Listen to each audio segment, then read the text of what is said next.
Religious liberty to the Trump Religious Liberty Commission seems to consist of whining and complaining that people aren't Christian enough. Meanwhile, here in Ohio, the Center for Christian Virtue is called out for endorsing the proposed state budget that is not pro-life, pro-family, or protecting children as they want you to believe. I'm Doug Berger, and this is Secular Left.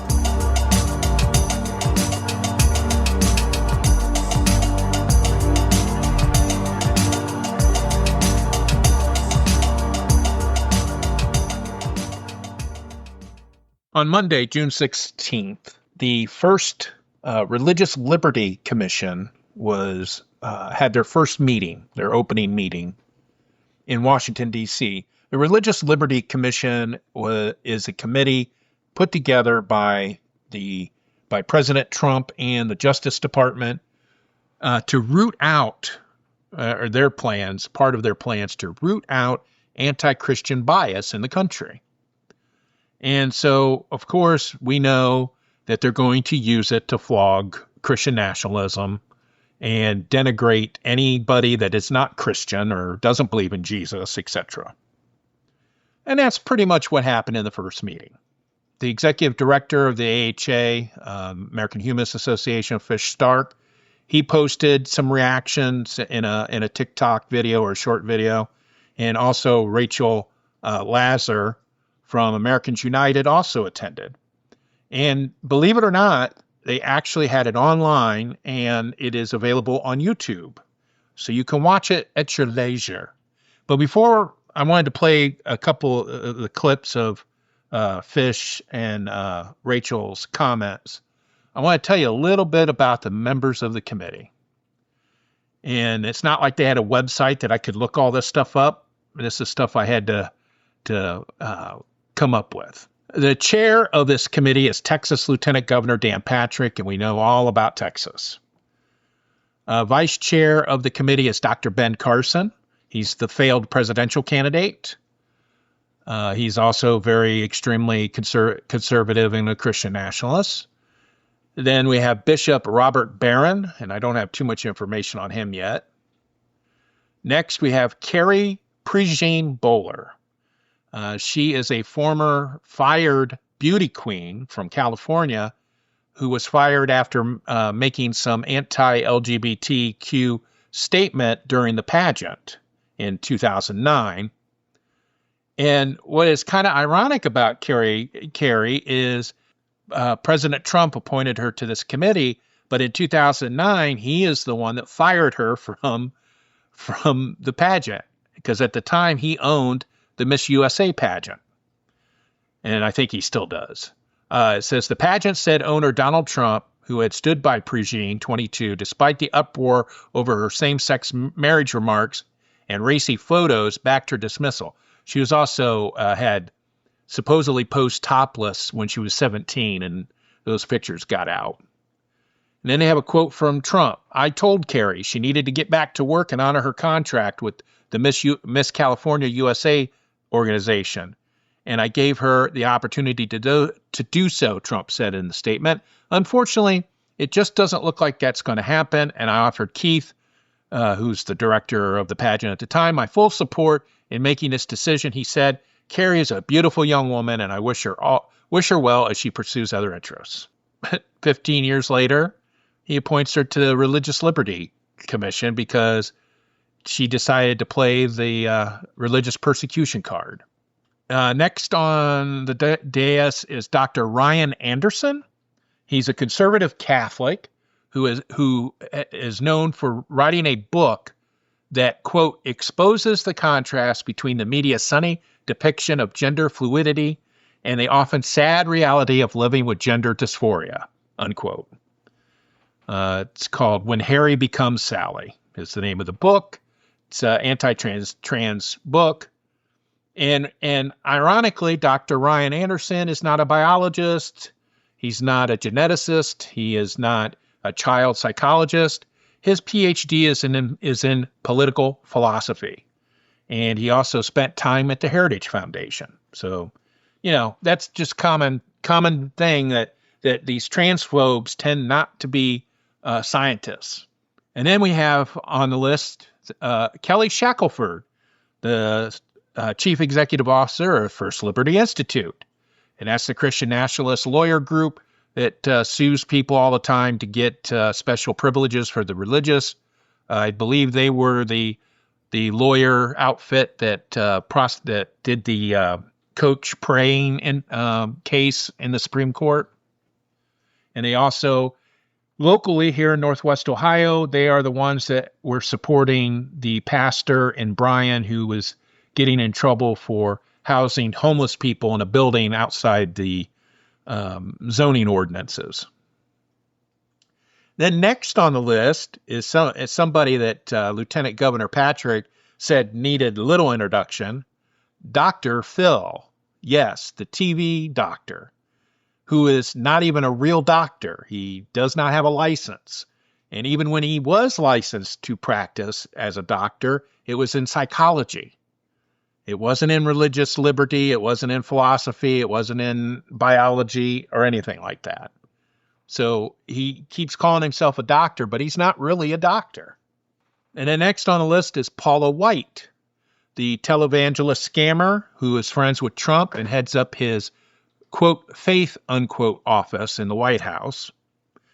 She famously was talking in tongues and praying for Trump to win the 2020 election. And there's a viral video of her doing that. The next on the committee is Rabbi Mir Soloveitchik. I apologize for mispronouncing the name. He is the only non-Christian member of this committee. And he is a conservative rabbi. He's an Orthodox Jew. And he's given prayers at Republican National Convention before, etc. Then next we have Allison N. Ho.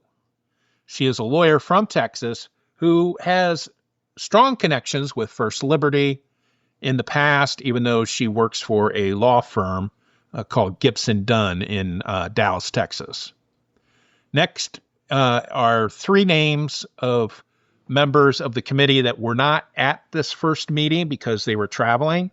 One is Cardinal Timothy Dolan, the Archbishop of New York. According to the video, he missed his train. His train got canceled, and he had to take another one because he lives in New York. Then we have the insufferable Franklin Graham, the evangelical Christian nationalist and son of the Reverend Billy Graham. And then finally we have Eric Metakis, Metaxas. He is a radio host and an author of a book, and an author of some books. His claim to fame is he is a 2020 election denier, an anti-vaxxer. He's received honorary doctorate degrees from Hillsdale College, Liberty University, Swanee, the University of the South, Ohio Christian University, and Colorado Christian University. So that should tell you everything you need to know about Eric. So those are the people that are involved in this committee. And, first of all Christians except for the rabbi. There is no representation for any other religions. There is no representation for people with no religions. And they spent the entire time, and if you listen to some of the comments of when they're being introduced and they're making some comments, is that they forward false claims about Christianity. Looks like that they've been reading David Barton books. They just parrot some of that stuff. They talk about getting Paula White especially talks about business leaders being prosecuted for being religious, and that doesn't happen. Things like that. It's just everything you could imagine a conservative religion Christian nationalist committee with the misnomer Religious Liberty Commission.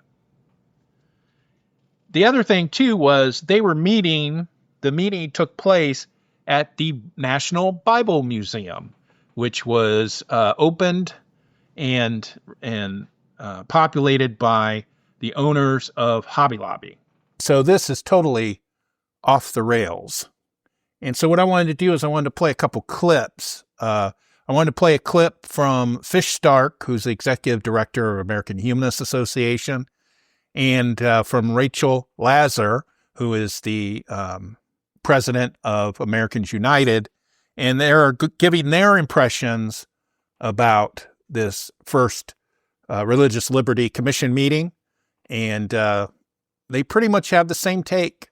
Just walked out of Donald Trump's sham Religious Liberty Commission meeting at the Museum of the Bible, and I want to tell you why.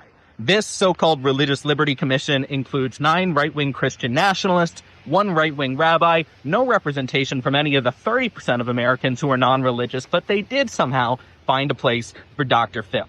Now, you'd expect a Religious Liberty Commission meeting would be concerned about, people of all faiths or none who are being discriminated against for practicing their religion, which nobody supports. However, most of the concerns brought up by the commission were about the fact that they just don't think America is religious enough. They think more people need to be religious. There was even a member of the commission who was decrying the fact that we no longer teach Christianity to kids in elementary schools, but she said is, quote, not indoctrination, but formation.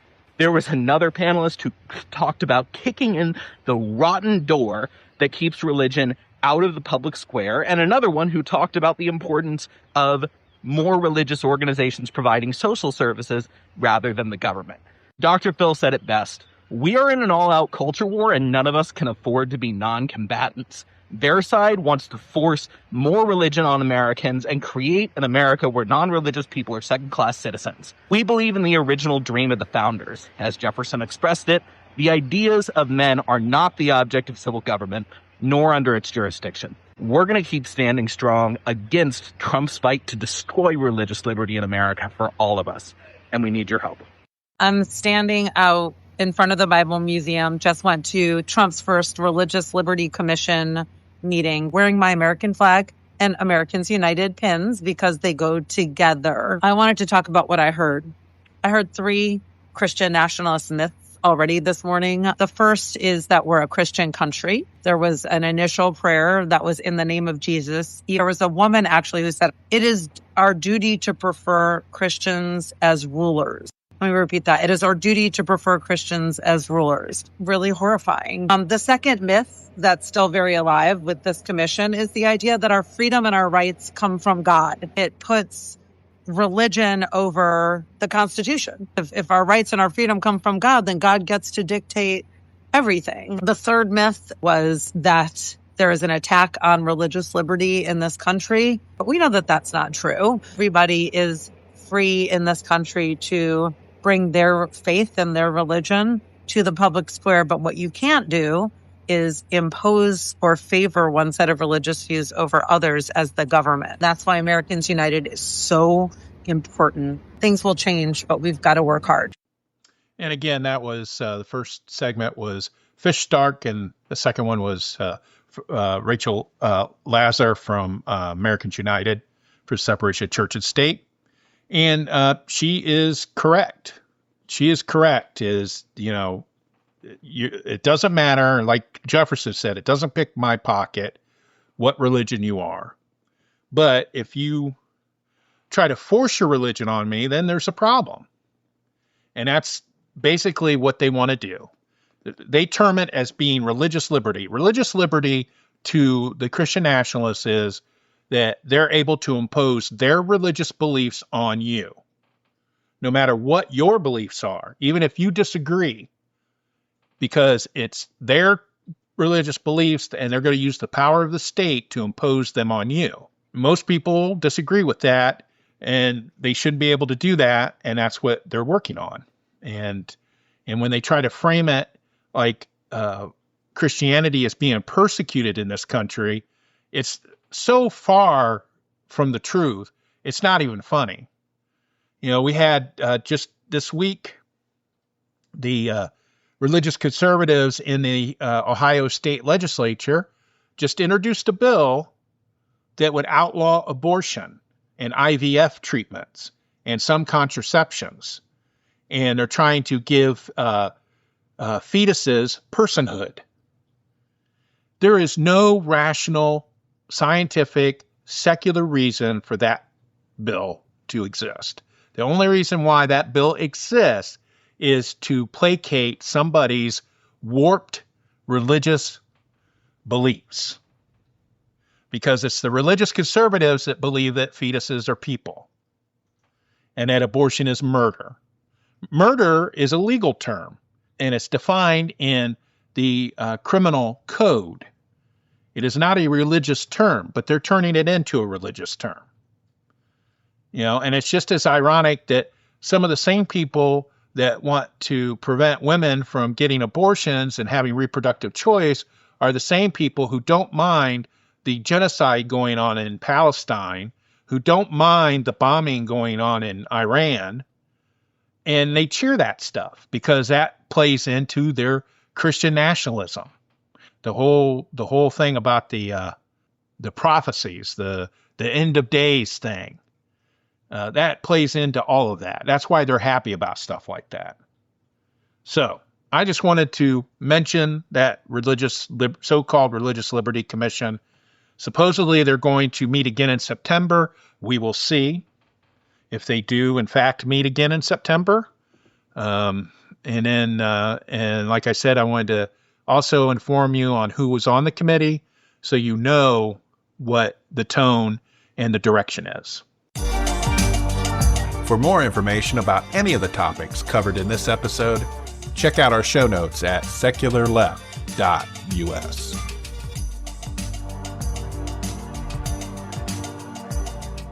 Okay, I just wanted to take a moment or two to do a couple of quick news hits, as it were.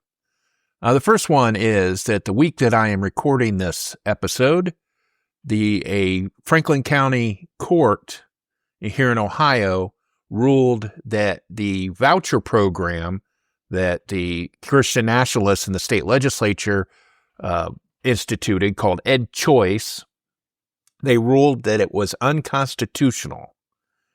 And not for the reasons that you think. It wasn't ruled unconstitutional because of church and state issues. The state of Ohio, in its state constitution, says that the state shall fund a common school for everyone. So they're required by the Ohio Constitution to fund public schools. And the Ed Choice voucher program was actually taking money from funds that should go to a public school and distributing them to private schools. And that was what the lawsuit was about. It was about violating the Ohio Constitution. And they got a Judge Giazza Page in Franklin County Common Pleas Court, issued a 47-page decision on June 24th that agreed with the public schools that had sued the state about this. And here's a comment from the judge's decision. It says, the plaintiffs submit that the Ed Choice program unconstitutionally creates a second system of uncommon private schools in violation of Article 4, Section 2 of the Ohio Constitution, wrote Page. Defendants argue that Ed Choice is not unconstitutional because the state has always funded private schools. Though this may be true, the state may not fund private schools at the expense of public schools or in a manner that undermines its obligation to public education.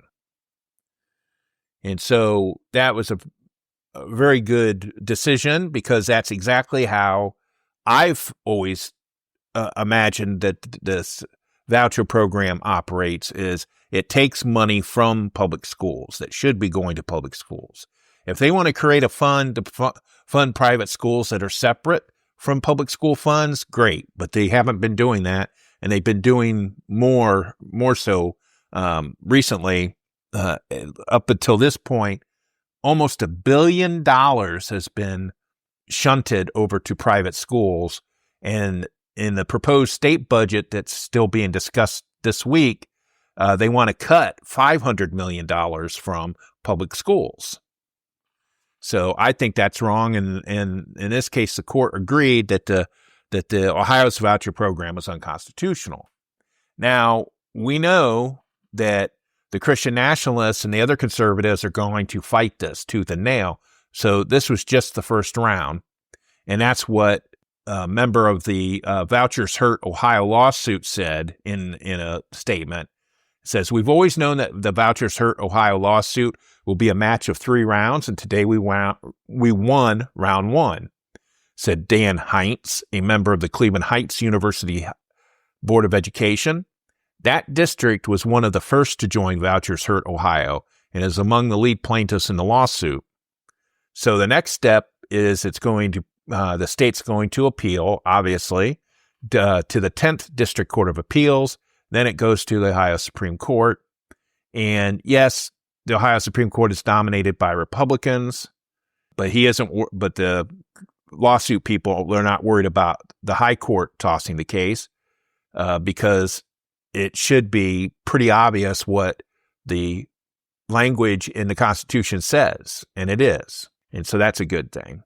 And then the other bit that I wanted to mention too, that's a developing story, is I've consistently talked about LifeWise Academy, and that is the Christian nationalist group that takes children out of public school to take them to Bible class, and how that inherent work disrupts the public school day and shouldn't be allowed. But of course, here in Ohio, they passed a law that mandates it, et cetera, et cetera.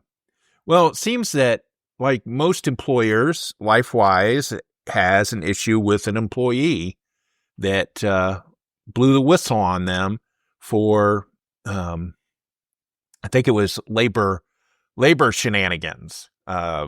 According to the employee, she was asked to put down work times that she did not work, and some other shenanigans, some other labor shenanigans in a program in I believe it's the Eaton school district in Ohio, and she refused to do it, and they fired her for not doing what they wanted her to do. So she filed a complaint with the Equal Opportunities Commission here in Ohio for that they unfairly fired her. So what LifeWise has done is they've filed a court case in the Ohio Supreme Court where they want to be able to declare that they could give this woman a ministerial exemption to the labor laws that supposedly this woman says that they violated. And what this means is, and this is part of the privilege for religions, well, mostly Christian religions in this country, is a lot of the discrimination laws don't apply to churches. They don't apply to priests. They don't apply to preachers or people that work for them. It's called the ministry exemption. I'm butchering that name. I am not good at that. But what that means is that if your primary job is to minister to people, then basic discrimination laws and labor laws don't apply to you. The state cannot force those laws to apply to you because of separation of church and state. And so LifeWise is going to the Ohio Supreme Court to ask them to issue a declaratory judgment that this woman could be exempt from those laws, and it would make her complaint with the EEOC go away. The problem is that exemption only applies to religious groups, official religious groups, ones that have filed the proper paperwork. Just because you read the Bible doesn't mean that you're a religious group. You actually, when you file with the IRS as a 501(c)(3) charity, you have to say what your mission is. And if your mission is religion, you have to state that is what it is. If you want to be a church, you have to indicate that you want to be a church for tax purposes. And then also you have to do that when you file to incorporate in the state of Ohio. You have to indicate your mission. And in none of the paperwork that I've looked at has LifeWise indicated anything about religion. They don't even mention religion. Yes, they are evolved from a ministry called Stand for Truth, but when they issued their incorporation, when they updated their incorporation papers, their mission never mentions religion. And the other thing, too, is they file tax forms 990s. Those are what charities file every year, 990s. They've filed them every year. Churches aren't required. Religious groups are not required to file 990s. That's part of the religious privilege for having a tax exemption. If you're a church or a religious group, is you don't have to file tax forms about it. So basically, LifeWise wants the benefits of a church without actually having to declare that they are a church. And if they declare that they are a church, then that could cause some issues down the line when they're working with public schools. If they become officially a church or recognized as a religious organization. And that's going to cause some extra steps that they have to go through that they normally wouldn't have to go through if they were, as they are now, declared an educational program. Because that's what they say. They say that they're about character building and education. It doesn't mention the Bible. It doesn't mention religion or anything. Yes, they are a religious group, but they have not officially declared that they're a religious group in government paperwork that's required from them to operate legally in the United States. And so it's going to be interesting how this case turns out. If you would like to buy some secular left swag to show your support and to express your politics, then check out our merch store. We have branded items for sale such as t-shirts, hats, mugs, and many other unique items. Check it out at secularleft.us/shop. At the time that I'm recording this episode, the proposed budget for the state of Ohio for the next 2 years, I think it's supposed to be 2 years, is in reconciliation right now. It's the conference committee where the Senate and the House members meet and try to hash out the final version. The proposed ones from the House and the Senate have both been very anti-community, to put it lightly, to put it succinctly. They want to cut money from public schools. They want to give more money unaccountably to private schools. Most of them are run by religious groups. They want to give special privileges to LifeWise Academy. There is at least 6 anti-LGBTQ provisions in the budget.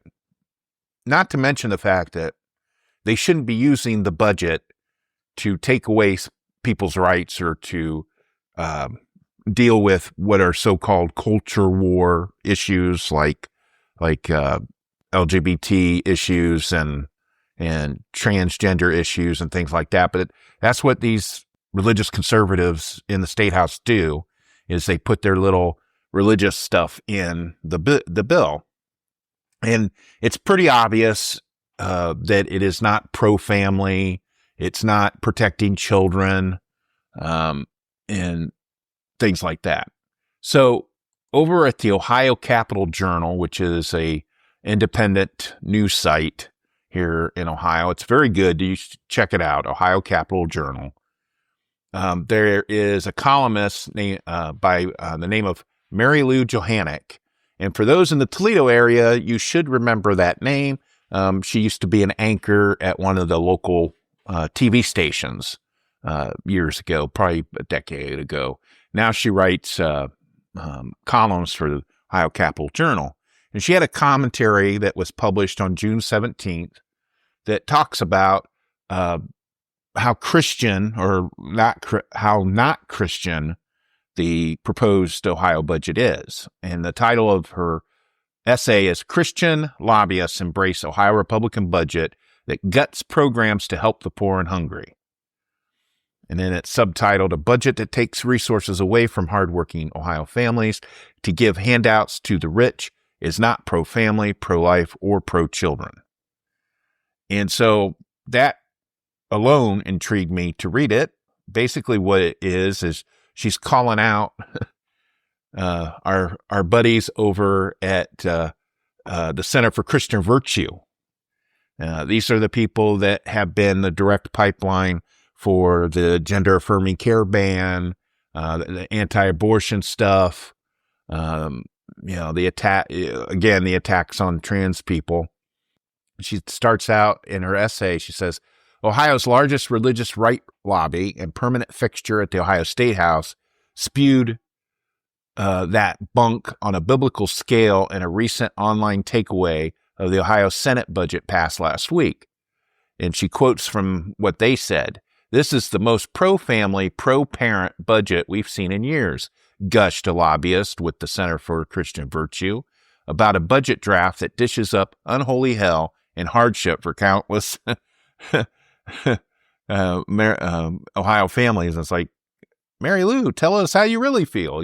That's what you're trying to say. It says here, but the CCV conveniently glossed over the slashed funding and eliminated programs part of the Ohio Senate Republicans' budget that gutted efforts to bring down infant mortality rates, provide crucial continuous health coverage to children up to age 3, improve birth and maternal health outcomes with stable housing, increase notoriously low state eligibility rates for publicly funded child care, restore the proposed $1,000 per child tax credit to give struggling low and middle income families a financial lifeline with rising rent, food, and child care costs. And it says the group's spin doctor also ignored devastating budget hits to food banks that feed millions of people in all 88 counties.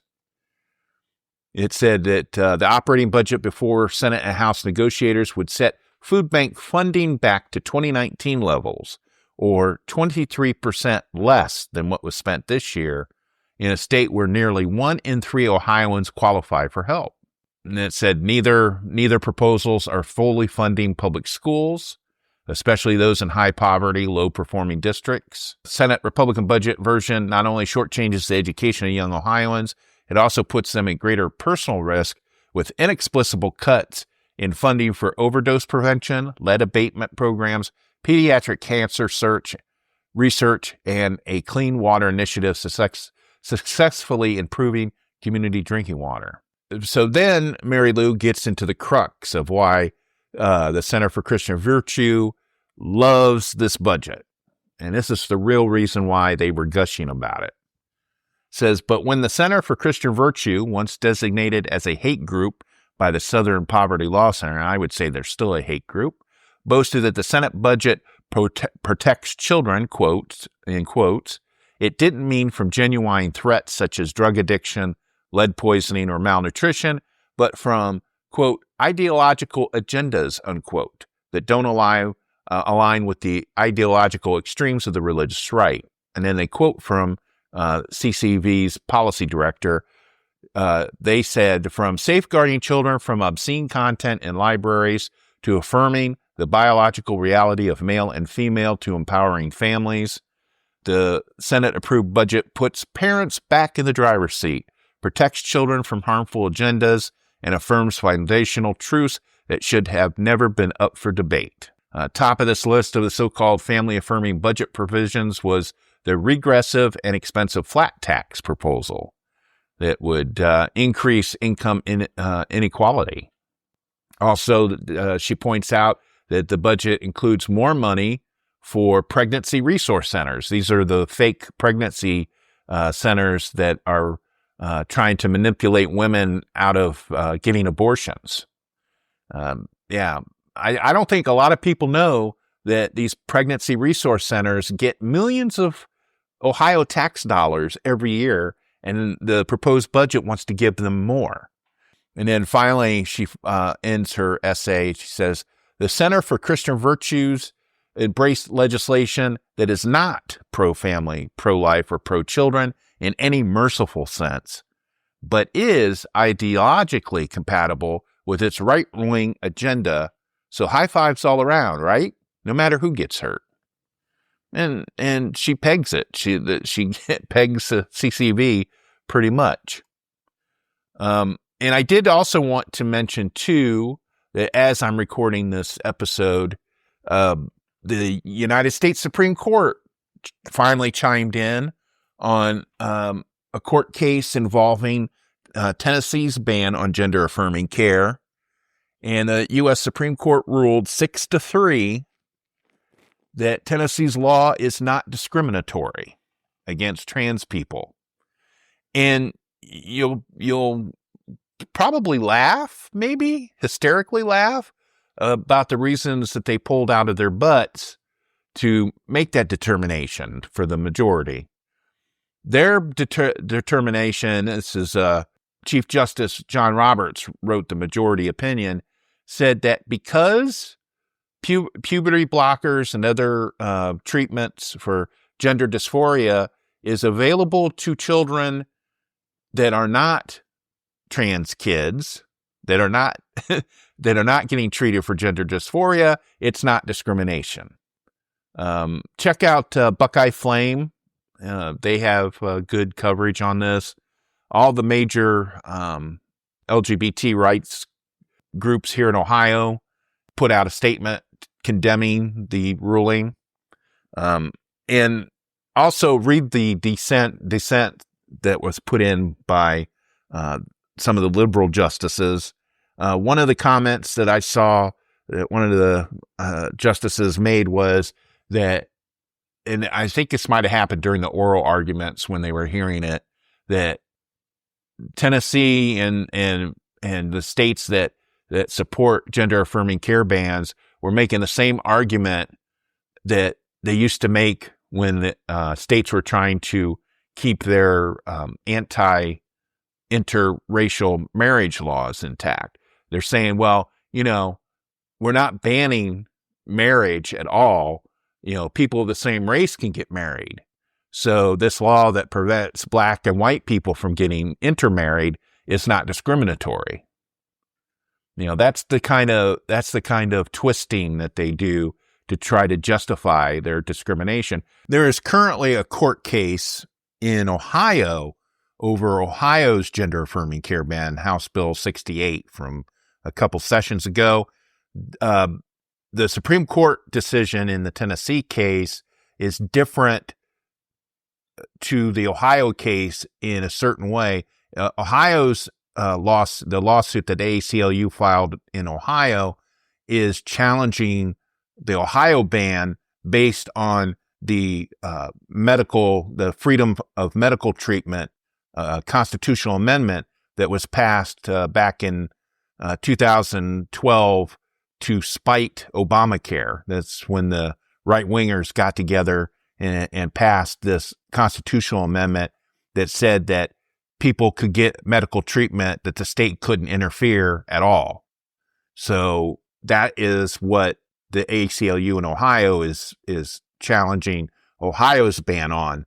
They're not doing a 14th Amendment case as the Tennessee case was. I mean, we don't even have to be legal people. We can see that gender-affirming care bans are discriminatory. And the reason why we know this is because there is no secular, rational reason to ban gender-affirming care. There just isn't. The data, of course, the data isn't all there, but a lot of these medicines that are available have been around for years. The people that do these treatments, they're not fly-by-night, unethical doctors. Majority of them are ethical doctors, so they're not going to treat somebody that they don't feel needs to be treated. And as I've mentioned before when I've talked about this issue, you just don't show up at a doctor's office one day and say, hey, I want to be a woman or I want to be a man. There's steps that you have to go through in order to transition. And these are steps to not only protect the patient, but to protect the process, the ethics of it. And again, these gender-affirming care bans just target children, and they take away the rights of parents to support their trans kids. because they're preventing parents from getting their children these treatments. So it is discrimination. It's not protecting children.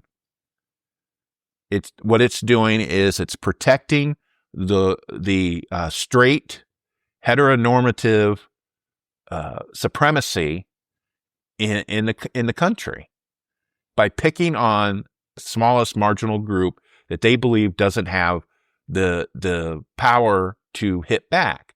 And that is what our group is doing. This is what the secular humanists of Western Lake Erie, we support people that want to be who they want to be. We support people who love who they want to love. It is none of our business. It is none of the state's business. And a lot of these religious extremists that get these bans passed, they more than happy show up at a doctor's office to get a vasectomy or get treated for cancer, and they don't blink an eye.